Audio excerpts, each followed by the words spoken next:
हानि अब ना नशइयों, ये बात हृदय में बैठ जाए, भगवान क्षमा कर देंगे। बकाया मनुष्य शरीर में किसी को दुख देकर अधर्माचरण करने से दुर्गति ही होती है। देखो, हमारे लिए जो आहार निश्चित है वही धर्म है। जिसके लिए जो आहार निश्चित है उसके लिए वही धर्म है। अब जैसे शेर को कहा जाए कि गाजल, मूरी, घिया, तरोई, वो तो पशुओं को बलात् मार करके खाएगा, उसका आहार निश्चित है। वरुण जी का आहार सर्प निश्चित है। सर्पों का आहार कीट पतंगे, मेढक, मनुष्यों का आहार है सात्विक भोजन। वो राक्षसों का आहार मदिरा। जब वारुणी देवी समुद्र मंथन से निकली तो असुरों ने स्वीकार किया, दैत्यों ने स्वीकार किया। और ये मांस भक्षण कितना निंदनीय है। जैसे हमें अपना शरीर प्यारा है, ऐसे हर पशु पक्षी को, देखो चींटी को भी आप ऐसे को भागने की चेष्टा करेगी। तो किसी भी पशु का मांस खाना पशु की हत्या में सहयोग देना है ना, क्योंकि अगर हम उसका भक्षण करते हैं तो हम भले हत्या नहीं करते और हत्या में भागीदारी है हमारी, तो इसलिए फिर उसकी दुर्गति होती है, मतलब अशुभ गतियां प्राप्त होती हैं। तो अभी चांस है, आपने छोड़ दिया, तो चाहे जितना कोई गलती किए हो भगवान की शरण में आ जाए, तो भगवान कहते मैं उसे क्षमा कर देता हूँ, निष्पाप कर देता हूँ। अब आगे से कोई ऐसी गलती न हो और भजन परायण रहो, अधिक से अधिक जितना नाम जप कर सको और दूसरों को सुख पहुंचाने की भावना रखो। ये पक्की बात है, तुम दूसरों को सुख देने की भावना करोगे मात्र, तो तुम और तुम्हारा परिवार सुखी रहेगा। ये हम अंदर की बात आपको बताते हैं। हमसे भूल क्या होती, अपने और परिवार को सुखी रहने के लिए हम दूसरों के दुख देने की बात सोच लेते हैं, बस यही हमारा पतन हो जाता है। और सिद्धांत ये है, जो दूसरों के सुख को सोचता है कि हमारी क्रिया द्वारा किसी को दुख न पहुंचे, सुख पहुंचे, निश्चित आपका मंगल होगा। किसी को भी आप सुख दे, किसी भी जीव को, तो उसका आशीर्वाद आपके और आपके परिवार को सुखी करेगा। पर प्राय लोग ये नहीं जानते, ऐसा ही मानते हैं कि दूसरे का सुख छीन कर हम सुखी हो सकते हैं। कदापि नहीं, ऐसा नहीं हो सकता। तो नाम जप करो, सत्संग सुनते रहो, और अब जितना जीवन बचा है उसमें ऐसी कोई गलती ना हो, तो भगवान कृपा करके आगे बढ़ा देंगे। राधिका रमन शरण जी, गुरुदेव आपके चरणों में कोटि कोटि प्रणाम। गुरुदेव, लगभग 6 वर्ष पहले एक एकांतिक में किसी ने प्रश्न किया था, मेरे घर में वृंदावन का नाम लेना भी मुश्किल है, और आपने उत्तर दिया था कि आप पर श्री जी की बहुत कृपा है। गुरुदेव, आज तक मुझे प्रश्न और उत्तर समझ नहीं आ रहा। भाई, घर में परिवार का इतना विरोधी समुदाय है और आप वृंदावन धाम से, वृंदावन नाम से प्रेम कर रहे हो, जहाँ वृंदावन उच्चारण करना भी बर्दाश्त नहीं किया जाता, तो कृपा नहीं है?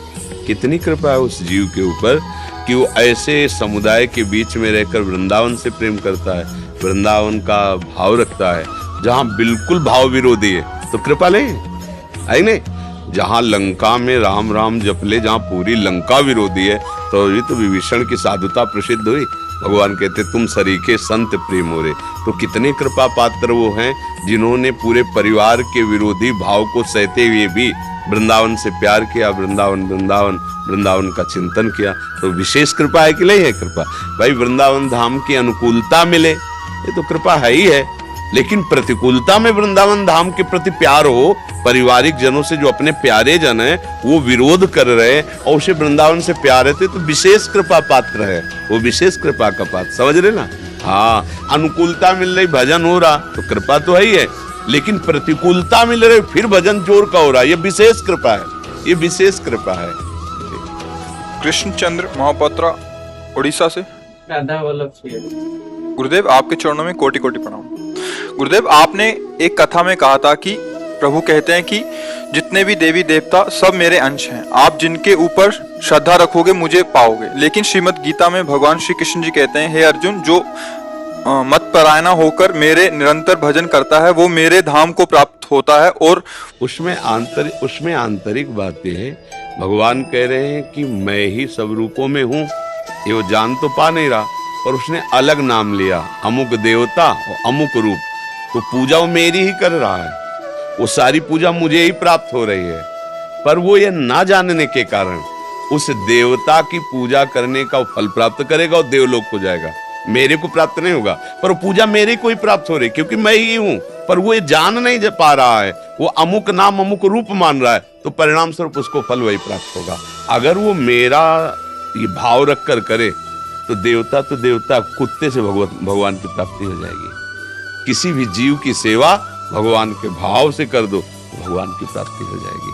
और देवता भगवत स्वरूप है, पर भगवान का भाव नहीं है। तो यद्यपि भगवान ही है सब रूपों में, पर वो पूजा तुम्हें भगवान की प्राप्ति नहीं कराएगी। वो उस देवताओं को पूजने वाले देवलोक को जाते हैं, भूतों को पूजने वाले भूतलोक को जाते हैं, पितरों को पूजने वाले पितृलोक, और मेरा पूजन करने वाले मेरे को प्राप्त होते हैं। पर हे अर्जुन, मैं ही सब रूपों में हूं, सब मेरी ही पूजा कर रहे हैं, पर उनके अंदर ये ज्ञान नहीं है, इसलिए मेरे को प्राप्त नहीं कर पा रहे। समझ पाए? हाँ, सब रूपों में भगवान ही है। और एक शब्द और अगर उसमें फिर गौर से सुनना, उसमें कि वो देवताओं की पूजा करते हैं लेकिन अविधि पूर्वक करते हैं। अविधि पूर्वक, अभी विधान क्या है? सब में प्रभु हैं। ये एक होता है अविधि कि मंत्रों का ज्ञान न होना, पवित्रता का ज्ञान न होना, और मूल अविधि ये है कि वो भगवान ही हैं।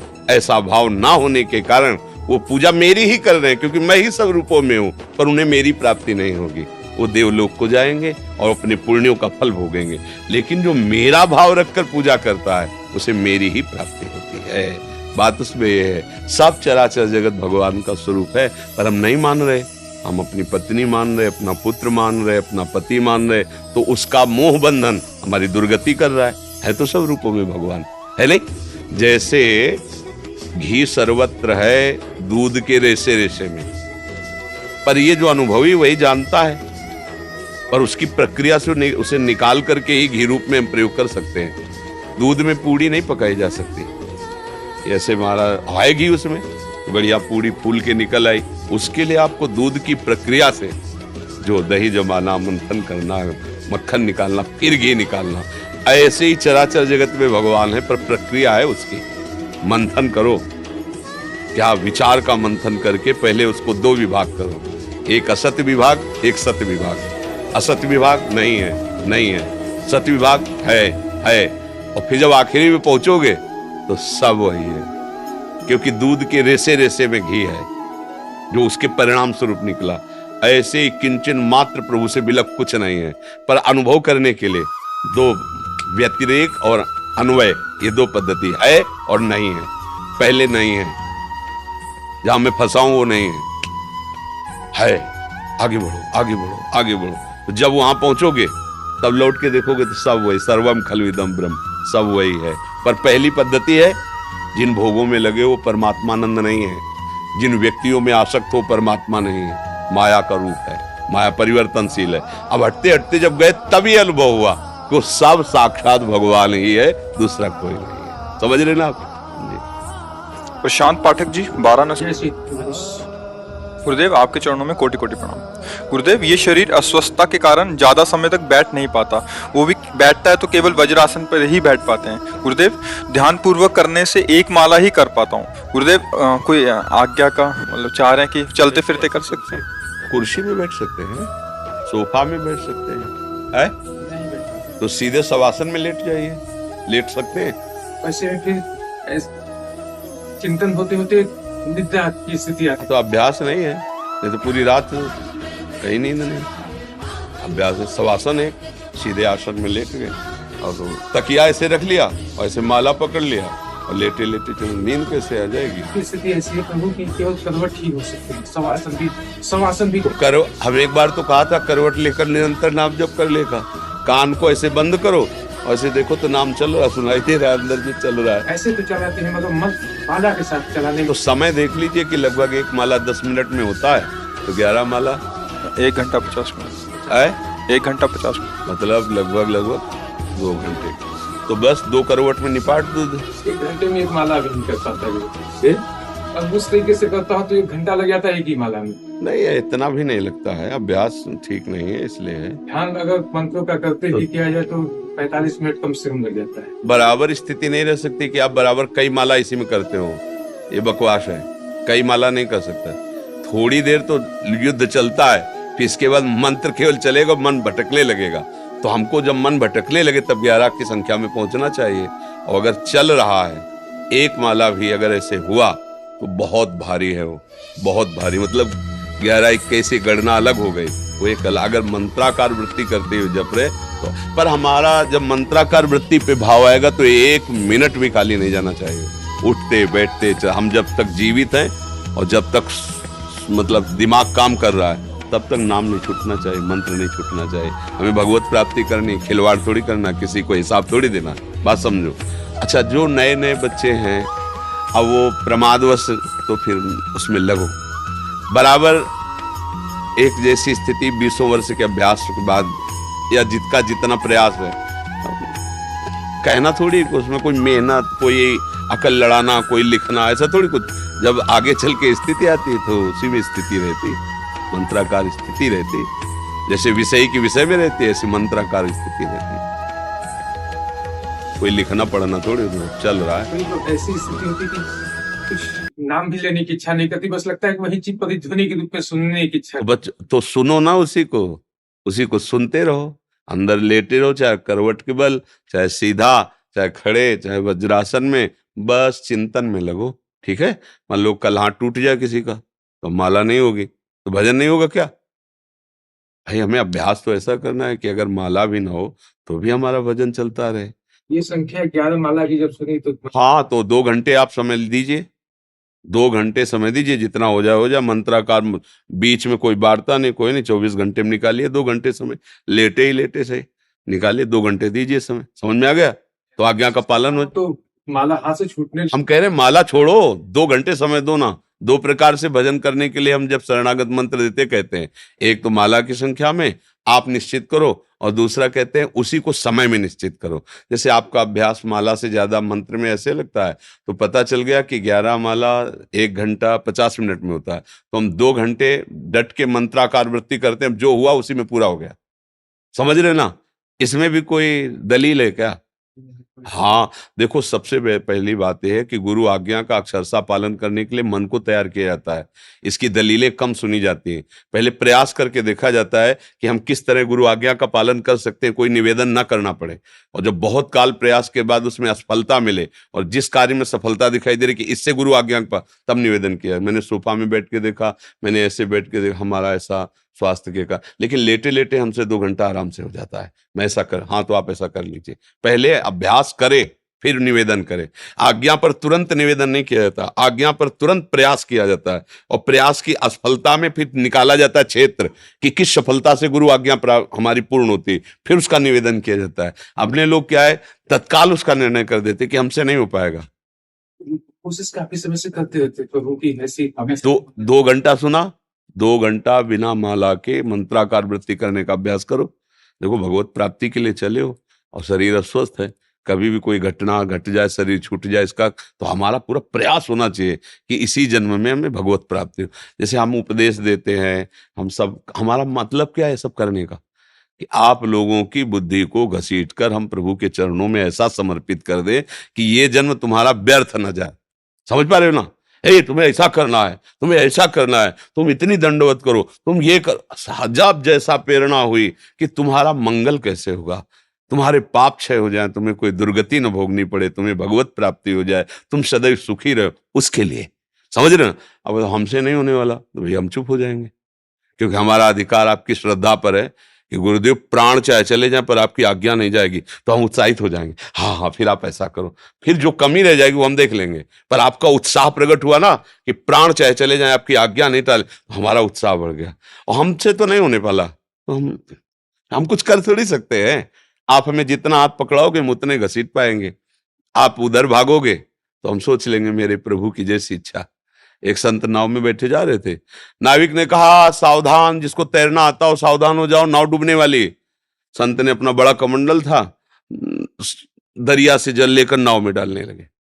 आश्चर्य, वो नाविक कह रहा डूब जाएगा या कमंडल से थोड़ी देर में नाविक ने कहा भगवान की कृपा से जो नाव थी जहां फंस रही थी वो निकल गई है, अब बढ़िया रहा। संत भगवान जो नाव में डाला तो बाहर डालने लगे। नाविक की दोनों चीजें देखता था। बाहर जब गया सब चले गए तो नाविक ने महाराज को प्रणाम करके कहा जब हमने कहा नाव डूबने वाली है तो आप दरिया से नाव में डालने लगे, तुमने कहा बचने वाली है तो आप नाव से दरिया में डालने लगे, क्या लीला थी आपकी? बोले भैया हमने सोचा भगवान की इच्छा है नाव डूब जाए तो 5 कमंडल हमारी तरफ से और उनकी इच्छा में। और जब आपने कहा बच जाएगा, उन्होंने कहा फिर बचाना भगवान चाहते तो जो कमंडल डाला है वो बाहर डाल देते। हमारी इच्छा भगवान की इच्छा में है।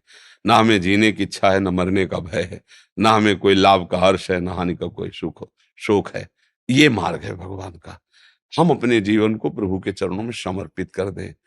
अभी हम शरीर भाव में हैं, इसलिए डॉक्टर कहना है कभी भी कोमा में जा सकते हो बढ़िया है तो राधा राधा राधा राधा राधा राधा भी तो हमारा कोमा ही है। हमको श्री जी से मतलब है यार, 10 साल जिए या 10 मिनट जिए, राधा राधा राधा राधा राधा। हम कभी बीमार नहीं थे, कभी बीमार नहीं होंगे, कभी बीमार नहीं रहेंगे। ये शरीर कभी स्वस्थ नहीं था, कभी स्वस्थ नहीं रहेगा। ये नाशवान है, व्याधि मंदिरम, इसमें कोई ना कोई प्रकट होता रहे। मस्त रहो। अब शरीर को लेके कहां तक ढोगे, छोड़ो इसका भार। राधा राधा राधा राधा राधा, हर समय भगवत चिंतन का अभ्यास करो। चाहे जब शरीर छूटे, हमें क्या परवाह, हमें तो जाना श्री जी के पास है, क्योंकि श्री जी के जाने के लिए जो तैयारी चाहिए वो कर ली। राधा राधा राधा, समझ पा रहे?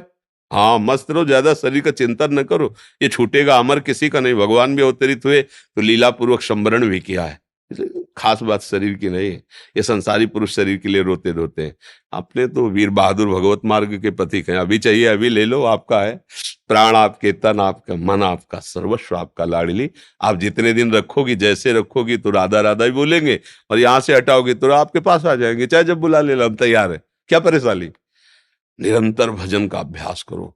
जैसे बने, ये शरीर तुम्हें भजन से हटाने की कोशिश करेगा, ये भी दुश्मन है। अगर ये विषयों में लगा है, ये कष्टप्रद भावना करके हमको प्रभु से हटा रहा है, तो हमें इस दुश्मन के राग से भी बचना है। जितना कष्ट आवे उतना ही राधा राधा राधा, जितनी विपरीतता है उतना ही राधा राधा। कौन हरा सकता है? जीत जाओगे। और अगर इसको लेके बैठोगे तो कभी सुखी नहीं रहोगे। ये सुख का हेतु नहीं है। व्याधि मंदिरम दुखालय, इससे दुख ही मिलता है। ज्यादा संबंध इससे नहीं रखना चाहिए। उतना संबंध रखना चाहिए जितने से हमें आवश्यकता है। भूख लगी तो भोजन दे देते, रोग है तो जो डॉक्टर मिला है उससे औषधि लेके दे देते हैं। बकाया तुम मरो या जियो या दुखी रहो या सुखी रहो, तुम्हारे ऊपर। हमारा काम है राधा राधा राधा राधा राधा। हम तुमसे बुलवाएंगे, हम तुमसे अगर चल पाते हैं तो संत सभा में ले जाएंगे, देख पाते हैं तो भगवत और संतों के दर्शन करेंगे, सुन पाते हैं तो भगवत चर्चा सुने, नहीं सुन पाते तो उनके यहाँ पढ़े। मस्त रहना सीखो। शरीर की चिंता ज्यादा खास बात नहीं जी।